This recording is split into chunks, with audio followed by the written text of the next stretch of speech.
Foi temido, esquecido e acorrentado durante anos. O seu mundo era um pequeno pedaço de terra, e cada humano era o inimigo. Quando Brent chegou, até ele pensou que talvez fosse tarde demais. O cão chamado Ash não era apenas agressivo, estava partido.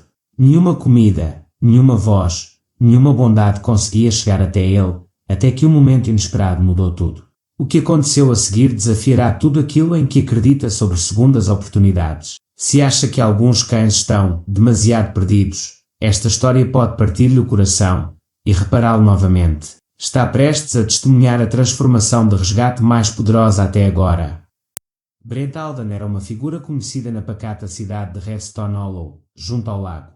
A sua reputação como salvador de cães problemáticos, especialmente pastores belgas malinois, granjeara-lhe admiração e incredulidade. Com 15 anos como polícia K9 e mais uma década dedicada à reabilitação de cães agressivos e emocionalmente traumatizados, Brent já tinha visto de tudo, ou assim pensava. Estava a terminar uma sessão com uma pastora malinois particularmente ansiosa, chamada Luna, que tinha sido recentemente adotada por uma jovem família, quando o seu telefone vibrou. O identificador de chamadas indicava Redstone Animal Services. A voz do outro lado da linha, a agente Marla Jensen, parecia estranhamente abalada. Tinha sido relatado que um cão tinha passado quase toda a sua vida preso a uma casota por uma corrente grossa e enferrujada. Precisavam da ajuda de Brent. Urgentemente. Como a carrinha de Brent estava na oficina local, uma veterinária chamada Dra. Eloise Camber, da Sociedade de Bem-Estar Animal do Willow Ridge, ofereceu-se para o levar. No caminho, ela detalhou a dura realidade. O cão, chamado Ash, não só se tornara insociável, como também perigosamente selvagem. Ele não está apenas com medo, alertou. Ele é uma tempestade prestes a desabar. Quando chegaram à propriedade desgastada pelo tempo, nos arredores da cidade, Brent sentiu imediatamente que as coisas estavam piores do que o descrito. Ash, um cão enorme e com muitos pelos, irrompeu num rugido gutural no momento em que viu as pessoas aproximarem-se. Todo o seu corpo estremeceu de fúria. Até Brent, experiente e estoico, hesitou. Ash lançou-se sobre a corrente com tanta força que os elos de metal chocalharam e gemeram. Os seus olhos estavam cheios de fúria, não apenas para os presentes, mas para o mundo inteiro. O dono da casa, um homem magro na casa dos 60 anos chamado Sr. Darrenlau, manteve a distância. Não deixa que ninguém lhe toque há mais de um ano, admitiu. Simplesmente deito comida para uma tigela e afasto-me. Da última vez que tentei acariciá-lo, quase me arrancou os dedos. Tive de o drogar só para lhe trocar a corrente. Brent meteu a mão na mochila e tirou um pouco de frango fresco, um truque que costumava resultar até com os cães mais imprevisíveis. Mas Ash nem pestanejou perante a oferta. Todo o seu foco permaneceu nos intrusos. Só quando o grupo recuou cerca de 6 metros é que o cão se aproximou finalmente e agarrou a carne, sem nunca quebrar o contacto visual. Brent tentou uma variedade de tons de voz, firme, brincalhão, persuasivo. Ash respondia a cada um com latidos tão violentos que era difícil acreditar que já não tivesse atacado alguém. Depois, Brent reparou em algo, um tremor no ouvido quando falou em voz baixa, quase sussurrante. Não era grande coisa, mas era um sinal. O cheiro de outros cães colava-se ao casaco de Brent de sessões anteriores, e Ash sentiu, cheirou brevemente, e depois investiu novamente, como se estivesse preso num ciclo interminável de raiva. Cada tentativa de Brent para se aproximar era recebida com renovada agressividade. A corrente tilintava e rangia ameaçadoramente a cada puxão violento. Era claro, se algo não mudasse, ou a corrente rebentava, ou o cão magoava-se. Então, Brent mudou de estratégia. Em vez de confrontar o animal diretamente, virou costas a Ash e começou a andar lentamente pelo quintal, fingindo interesse por um vaso de flores virado. Os latidos de Ash cessaram pela primeira vez. O que os substituiu foi um rosnar baixo e vibrante, confusão, talvez até suspeita. Ao longo da hora seguinte, Brent avançou em passos mínimos. Dava alguns passos e depois ficava parado durante 20 minutos de cada vez. Gradualmente, os latidos explosivos deram lugar a rosnados contínuos, mas era um progresso. Percebeu que, se movesse as mãos muito lentamente e as mantivesse baixas, as observava com menos resistência. Não calmo, nunca calmo, mas menos maníaco. Havia até algo mais ali, escondido sob o terror e a desconfiança, a curiosidade. Brent estava nesta profissão há tempo suficiente para saber quando até ele estava perto de desistir. E por um breve momento, permitiu-se um pensamento horrível.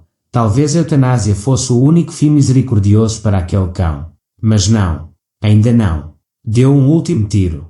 Pedindo a todos que saíssem da área imediata, aproximou-se um pouco mais e sentou-se de pernas cruzadas no chão, a poucos passos da casinha de Ash. Não falou. Não estendeu a mão. Simplesmente esperou. O sol punha-se mais baixo no céu. O tempo passava lentamente, marcado apenas pela brisa ocasional e pelos olhos sempre atentos do cão acorrentado. Ash continuava a rosnar, mas tinha mudado. Agora soava incerto, menos como uma ameaça e mais como uma pergunta. Por que é que aquele homem não estava a ir embora? Por que é que ele não estava a atacar? À medida que o crepúsculo se transformava em crepúsculo, algo subtil, mas extraordinário, ocorreu. Os rosnados de Ash desapareceram. As suas orelhas se mexeram. O seu corpo, durante tanto tempo mantido em prontidão, começou a soltar-se, apenas ligeiramente. A sua cauda, antes presa firmemente sob a barriga, mergulhou para uma posição mais baixa e relaxada. Os seus lábios, curvados para mostrar os dentes, agora apenas ligeiramente entreabertos. O Brent não se mexeu, simplesmente estendeu a mão, tão lentamente que era quase imperceptível, para um bastão de controle profissional concebido para cães altamente agressivos. Este era o momento crítico. Um movimento errado e a frágil confiança poderia quebrar. Mais alguns minutos de trabalho árduo se passaram. Então, inacreditavelmente, Ash permitiu que Brent se aproximasse. A corrente que o aprisionara durante a maior parte da vida abanou uma última vez, e depois caiu no chão. Por um segundo, Ash ficou imóvel. Depois, pela primeira vez em anos, deu um passo em frente. Sem resistência. Sem medo. Apenas liberdade. Os voluntários e a equipa observaram em silêncio, atordoados, enquanto Brent guiava o cão, agora solto, para a traseira da carrinha de Willow Ridge. Ash não estalou os dentes. Não rosnou. Caminhava. Não, flutuava, como uma criatura meio acordada de um pesadelo. Brent ficou com ele, optando por não o enviar imediatamente para o abrigo. A transformação que se seguiu foi tão rápida, tão improvável, que até o mais cético entre eles lhe teria chamado milagre. No início, foi nas pequenas coisas. A respiração de Ash abrandou. Os seus olhos se suavizaram. Cheirava a mão de Brent, não para morder, mas para explorar. E depois, com o mais suave dos movimentos, o seu rabo abanou hesitante. Nessa noite, deitou-se perto de Brent, observando-o, mas sem rosnar. À meia-noite, inclinou-se ligeiramente para a mão de Brent. De manhã, caminhava ao seu lado, alerta, mas confiante. Todo o comportamento de Ash tinha mudado. A rigidez nos seus membros desapareceu. Os seus passos, antes robóticos devido à tensão, deslizavam agora suavemente. O seu rabo abanava com mais liberdade. Permitia mesmo que outros se aproximassem sem mostrar os dentes. As fotos enviadas para o serviço de animais de Redstone foram recebidas com incredulidade. A fera rosnadora que conheciam estava agora deitada com a cabeça no colo de Brent, absorvendo carinho. Nos seus olhos não havia qualquer vestígio da raiva que um dia o definiu, apenas confiança. Paz. Brent não tinha usado nenhuma terapia especial. Nenhum tranquilizante. Nenhuma força. Apenas tempo, paciência e a remoção de uma corrente. A transformação de Ash tornou-se um estudo de caso. Brent começou a partilhar a história em escolas e abrigos, faculdades de veterinária e conferências sobre segurança pública. Enfatizou a destruição psicológica causada pelos cães acorrentados e a cura que começa quando esse fardo é aliviado. De acordo com o Instituto Nacional de Cuidados Humanitários com Animais, NIACA, os cães acorrentados têm quase 3 vezes mais probabilidades de morder os adultos e 5 vezes mais probabilidades de morder as crianças. Mas, para Brent, as estatísticas eram apenas números. As era a prova que importava. Ash prepara-se agora para se mudar para um lar definitivo. Várias famílias de condados próximos candidataram-se para o adotar. Brent vê nele o cão propaganda da possibilidade, não apenas uma história de resgate, mas uma ressurreição. Cada vez que vejo um cão acorrentado no quintal, costuma dizer Brent, penso nos olhos de Ash, primeiro a arder de medo e fúria, depois arregalados de esperança. Aquele momento de mudança, é para isso que vivo.